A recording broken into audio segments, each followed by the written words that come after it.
Hey everybody, Dieter Kurtenbach and Larry Kruger here in the KNBR studios in San Francisco. 49ers and Bengals, it got flexed up 125 kickoff on KNBR 680. You can join Larry Kruger for the pregame show with his gang at 10 a.m. Both teams coming off a loss. Bengals losing to the Steelers 33-20 last Sunday, and they also lost Andy Dalton, the quarterback. A.J. McCarron's likely going to start unless something terrible happens to him this week. And at this point with the Bengals, who the hell knows? What should we expect from the former Alabama quarterback, A.J. McCarron? Well, it's his first NFL start. Right. So we don't have a lot to go on here. I think what you have to realize here is that they're probably going to lean a little bit more heavily on the run game. Right. So Giovanni Bernard and Jeremy Hill. And both those guys are starting NFL caliber backs. They share time. They got a Pro Bowl caliber tight end in Tyler Eifert. They may have the best wide receiver going in A.J. Green. They got some nice secondary guys. Marvin Jones from Cal, right. Mohamed Sanu from Rutgers. Both those guys are decent players. So this is, John Harbaugh and Bill Belichick, I think both said earlier this year that they think that the Bengals are the most talented team in all of football. Yeah. But I would imagine it's going to be less of an aerial attack and much more of a ground and pound game plan. I think they saw that the 49ers struggled last week to defend the run. And when you struggle to defend anything in the NFL, Dieter, attacked. That's what's coming next. Right. So the Bengals are going to run it at the 49ers, and they're going to run it up the middle. And if the 49ers don't stop it early, I think it's going to be a lot of running up the middle all day long. You'd imagine that the 49ers defense and Eric Mangini would be keen to let McCarron beat them. That would be their goal. Put the ball in his hands, overload the box. They've tried to do that before. I think they tried to do it last week against the Browns, and they still ran all over them. So personnel questions obviously going into the game for both teams. The 49ers have plenty of injuries right now.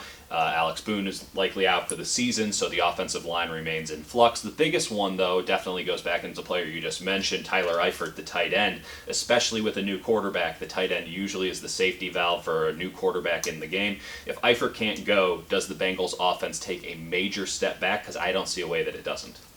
It's funny. I don't know that even if the Bengals offense takes a major step back, I don't know that the 49ers are going to be competitive in this game. The 49ers have averaged 13 points a game at home. Right. So, A.J. McCarron led offense with all these weapons and a pretty good offensive line, I think can put, 14 points on the board quite easily. So I think 49ers are going to be challenged in this game. I think, you got a Bengals team that rolls in with double-digit victories, that's very talented, with a quarterback who's very motivated. Right.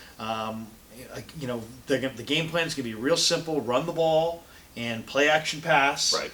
And, can the 49ers defend A.J. Green? The one thing that we didn't mention also from the Browns game is 49ers gave up, I believe, like 11 plays of 15-plus yards. Yeah, just big plays left days. and right. Yeah. So, this is a big play offense. And so stopping the 49ers game plan has got to be, number one, stop the run. Number two, stop the big play.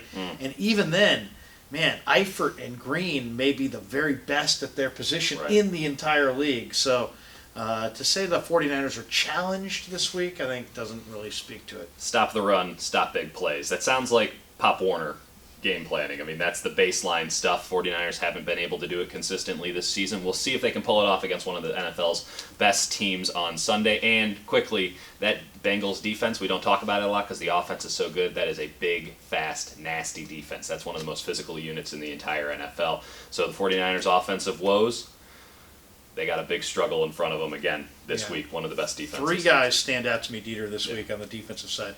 Geno Atkins. Geno Atkins is one of the best interior rush guys in the league. Florida State, great athlete, very explosive. He's going to draw Marcus Martin, who's going to move in at left guard for Alex Boone, who's going to sit this one out. The other matchup is Carlos Dunlap, who's got 10.5 sacks, and he's going up against Eric Pierce, who I believe has given up 9 sacks already this year. So at least, if there are two areas where the Bengals have a severe mismatch, it's that duo against the 49er duo. Now, where do the Niners have a mismatch that they might be able to exploit?